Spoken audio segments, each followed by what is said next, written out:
Seperti juga kita sekarang di babak keempat ini, kita mendengar setiap hari penganiayaan yang dilakukan kaum kafir di berbagai penjuru dunia Islam ini.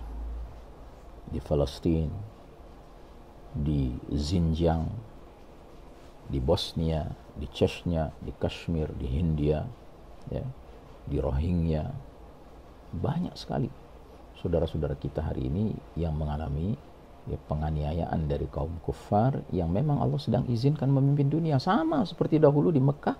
Karena kaum musyrikin diizinkan Allah memimpin, maka mereka semena-mena, sewenang-wenang dengan zolimnya menganiaya, mengkriminalisasi, memarginalisasi para sahabat radhiyallahu anhum ajmain. Nah, apa yang terjadi? Unik sekali. Hadis inilah yang akan kita angkat sekarang ini.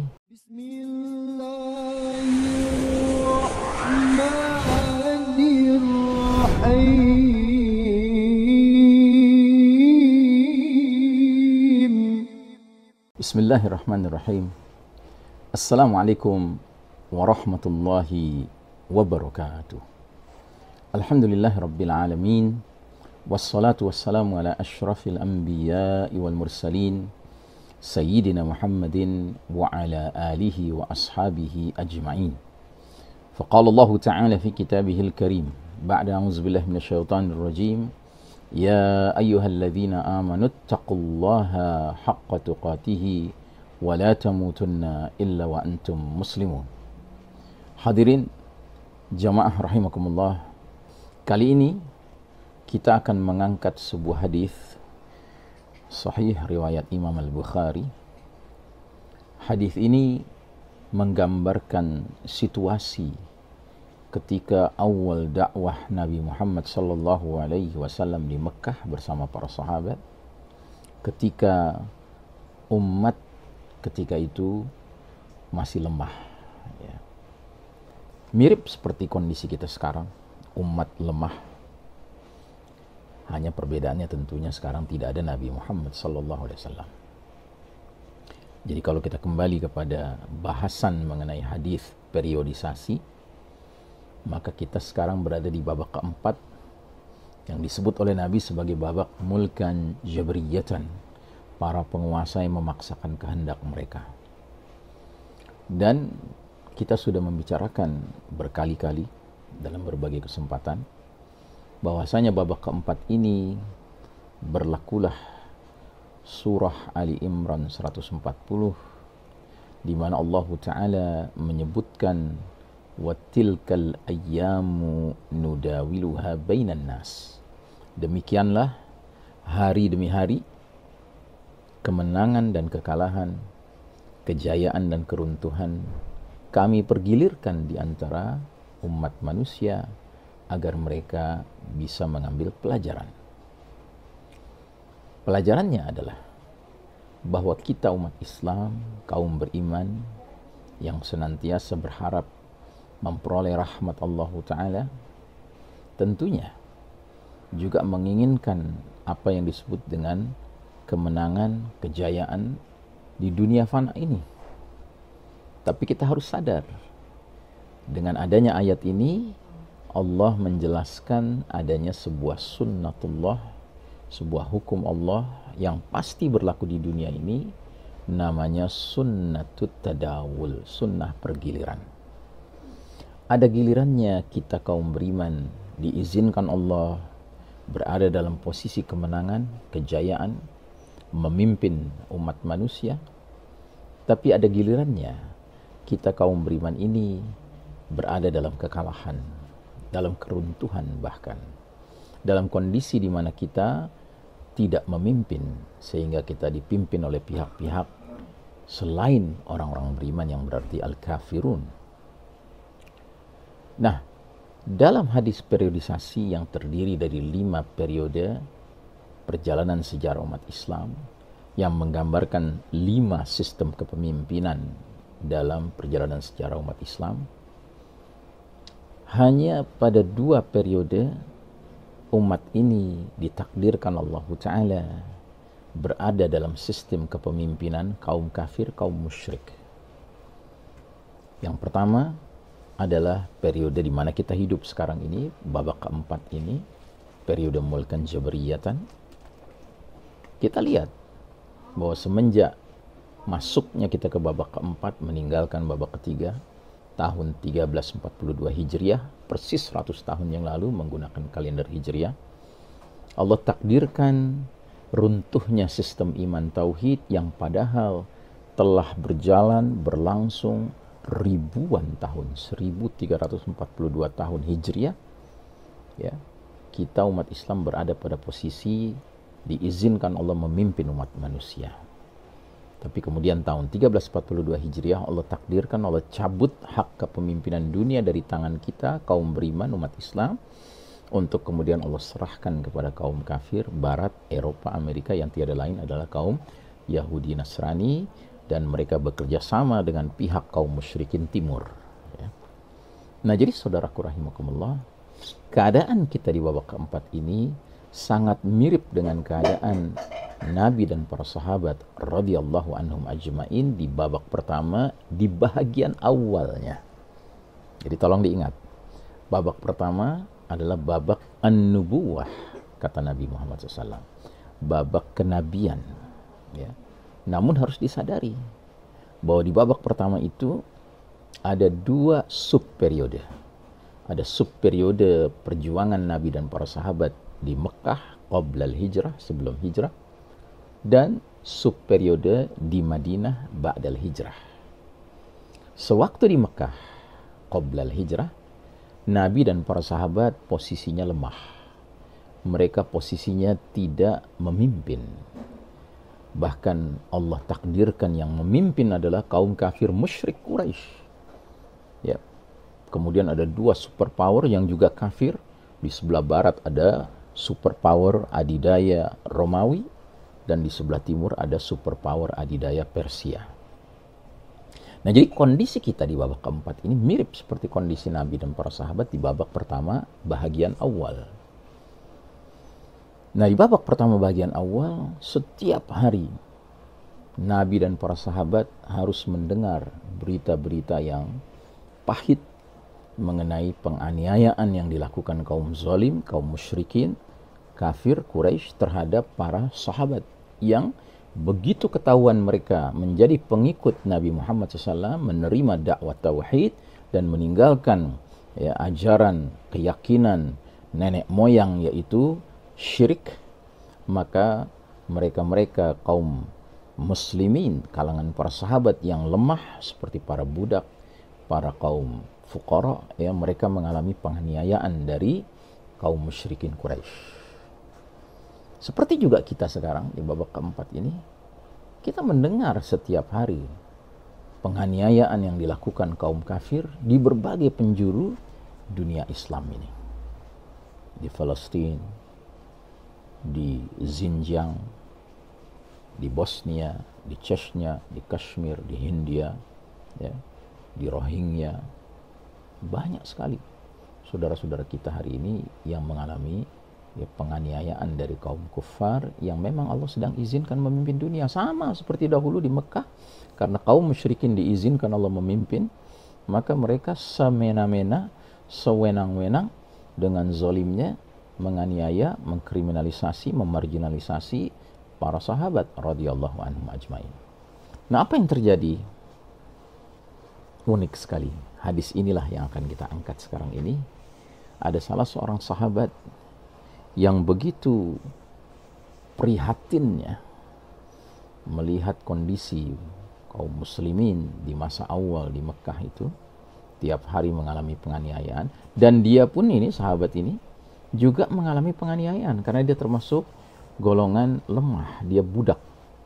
Majikannya seorang musyrik fanatik yang begitu tahu bahwa sahabat ini telah memeluk ajaran Nabi Muhammad SAW, maka ia pun dianiaya.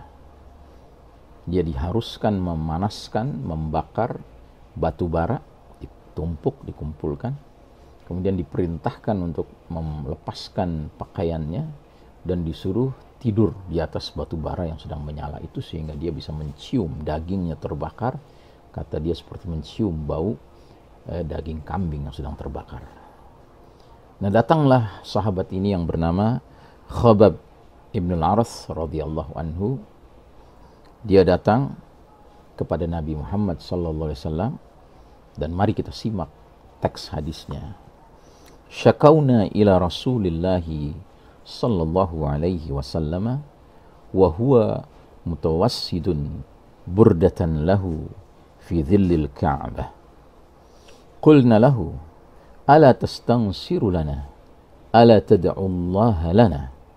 Qala kana ar-rajulu fi man qablakum yuhfaru lahu fil ardi fayuj'alu fihi fayuja'u bil minshari fayud'u ala ra'sihi fayushaqqu bithnataini wa ma yasudduhu dhalika an dinihi wa yumshatu bi amshatil hadidi ma duna lahmihi min 'azmin aw 'asabin wa ma yasudduhu dhalika an dinihi wallahi la yutimmanna hadzal amr hatta yasira rakibu min San'a ila Hadramaut la yakhafu illa Allah aw adh-dhi'ba ala ghanamihi walakinnakum tasta'jilun.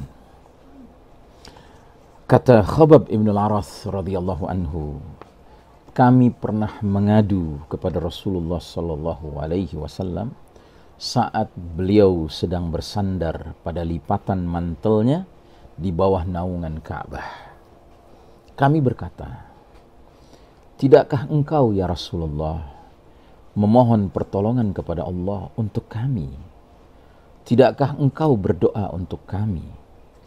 Maka Nabi sallallahu alaihi wasallam bersabda, perhatikan sabda Nabi, sesungguhnya orang-orang sebelum kalian ada yang dikubur hidup-hidup di perut bumi, ada juga yang digergaji mulai dari ujung kepala sampai ujung kaki sehingga jasadnya terbelah menjadi dua bahagian. Ada juga yang disisir dengan sisir besi hingga terkelupaslah dagingnya. Tetapi siksaan itu sedikit pun tidak membuat goyah keimanan mereka dari dinullah, agama Allah. Ketahuilah, niscaya kondisi sulit ini akan berakhir, sehingga akan datang orang-orang yang berkendaraan dari San'a menuju Hadramaut tanpa rasa khawatir akan diganggu, kecuali mereka hanya takut kepada Allah Ta'ala atau khawatir jika ternak mereka diterkam serigala. Tapi yang aku lihat sekarang ini, kalian terkesan tidak sabar menantikan hal itu. La haula wa la quwwata illa billah. Saudaraku rahimakumullah, perhatikan seorang Khabbab Ibn al-Arath radhiyallahu an yang dirinya sendiri termasuk dianiaya, disiksa oleh musyrikin Quraisy, oleh majikannya. Dia datang mengeluhkan tentang nasib para sahabat yang setiap hari dia saksikan mengalami berbagai penganiayaan, penindasan, ya, penyiksaan, bahkan pembunuhan oleh kaum musyrikin Quraisy.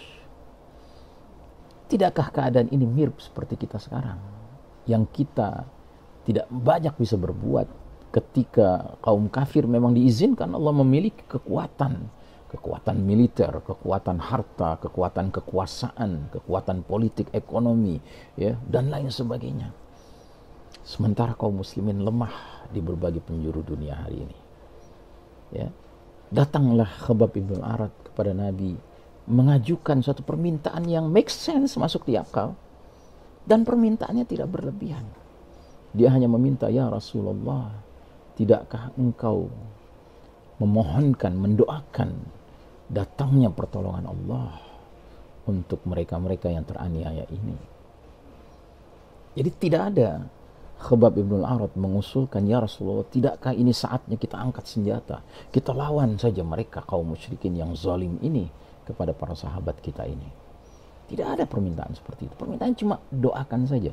Dan lihat jawaban Nabi. Nabi mengatakan, dahulu ada orang-orang beriman yang mereka ditanam hidup-hidup ke dalam bumi. Mereka dibelah dari ujung kepala sampai ujung kakinya. Mereka digaruk dengan garpu besi sampai terkelupas daging dan kulitnya. Tapi itu tidak mengganggu keimanan mereka. Mereka istiqamah. Mereka tetap teguh di dalam keimanan. Demi Allah, kata Nabi, Allah akan menangkan din ini. Sehingga seseorang tidak takut mengadakan perjalanan dari Sana'a sampai ke Hadramaut, kecuali kalau di tengah jalan dia mengalami terkaman serigala atas ghanamnya, atas domba yang dia bawa. Jadi saudaraku rahimakumullah, kondisi kita sekarang mirip seperti kondisi di Mekah. Yang berarti apa yang harus kita tanamkan sekarang ini? Yang kita harus kokohkan sekarang ini adalah binaul iman wa tauhid, mengokohkan keimanan dan ketauhidan kita. Karena apa? An-nasru qarib, pertolongan Allah itu sudah dekat. Itu harus kita yakini. Sesungguhnya sunnatut tadawul bukan hanya berlangsung satu arah, bukan hanya sunnah pergilaran itu dari arah kepemimpinan orang beriman kepada kepemimpinan orang kafir saja, tapi juga tentunya sunnatut tadawul itu akan mengarah kepada dari kepemimpinan orang kafir kepada kepemimpinan orang beriman. Dan kita yakin, kenapa? Karena hadisnya tidak berhenti pada babak keempat. Nabi jelas-jelas mengatakan bahwa babak keempat ini mulkan jabriyatan fayakunu masyaallahu an yakuna thumma yarfa'uha idza sya'allahu ay yarfa'aha. Babak keempat ini akan berlangsung selama masa yang Allah kehendaki, dan ketika Allah sudah berkehendak, Allah akan cabut berlakunya babak keempat ini. Lalu datang babak kelima, apa namanya? Thumma takunu khilafatan ala minhajin nubuwah thumma sakata. Kemudian datanglah babak kekhalifahan yang mengikuti manhaj kenabian dalam hal kepemimpinannya. Thumma sakata. Kemudian Nabi diam. Berakhir dengan husnul khatimah. Berakhir dengan an-nasru min indillahi lil mu'minin. Kemenangan dari sisi Allah untuk orang-orang beriman. Dan ini di berbagai ayat juga Allah tekankan, wal aqibatu lil muttaqin. Akibat terakhir selalu berpihak kepada orang-orang yang bertakwa. Saudaraku rahimakumullah, marilah kita fokus kepada mempersiapkan diri, keluarga kita, anak istri kita, agar layak menjadi jundullah, tentara Allah, yang dipertemukan dalam Hizbullah, partai Allah, yang akan dipimpin oleh sang pemimpin yang memang sudah disiapkan oleh Allah Ta'ala. Dan kita melihat tanda-tanda yang ada di dunia ini, cukup optimis, bersangka baik kepada Allah Ta'ala, bahwa boleh jadi sang Amirul Mukminin fi akhir zaman, pemimpin orang-orang beriman di akhir zaman itu, yakni Al-Mahdi, sudah dekat jadwalnya. Tapi pertanyaannya, sudahkah kita menjadi generasi yang layak untuk dipilih Allah agar kita dipersatukan dengan sang pemimpin yang memang dijanjikan kemenangan, kebaikan, tegaknya keadilan di muka bumi ini. Al-arwahu junudun mujannadah, kata Nabi SAW. Ruh-ruh manusia diciptakan laksana prajurit berbaris. Mana yang saling kenal akan dipertemukan. Mana yang saling mengingkari akan dipisahkan. Mereka-mereka yang ruhnya menuju kepada Allah dan istiqamah dalam upaya menuju kepada Allah itu akan dipertemukan dengan yang sejenis. Sedangkan Al-Mahdi adalah pimpinan dari mereka yang menuju ke ruhnya menuju kepada Allah Ta'ala. Tidak mungkin mereka-mereka yang menuju ruhnya menuju Allah akan dipertemukan dengan mereka-mereka yang rela ruhnya tunduk kepada keinginan iblis dan hizbus syaitan, pasukan syaitan. Mudah-mudahan Allah pertemukan kita dalam kebaikan, keimanan, dan semoga Allah pertemukan, persatukan kita, kumpulkan kita di dalam Jaish al-Mahdi, pasukan Al-Mahdi yang memperoleh ihdal husnayain, dua kebaikan, salah satu dari dua kebaikan, ish kariman atau mut syahidan, hidup mulia dalam naungan syariat Allah atau menemui kematian syahid di sisi Allah Ta'ala. Wa sallallahu ala nabiyyina Muhammadin wa ala alihi wa sahbihi wa sallim tasliman walhamdulillahi rabbil alamin. Wassalamu alaikum warahmatullahi wabarakatuh. يا صل وسلم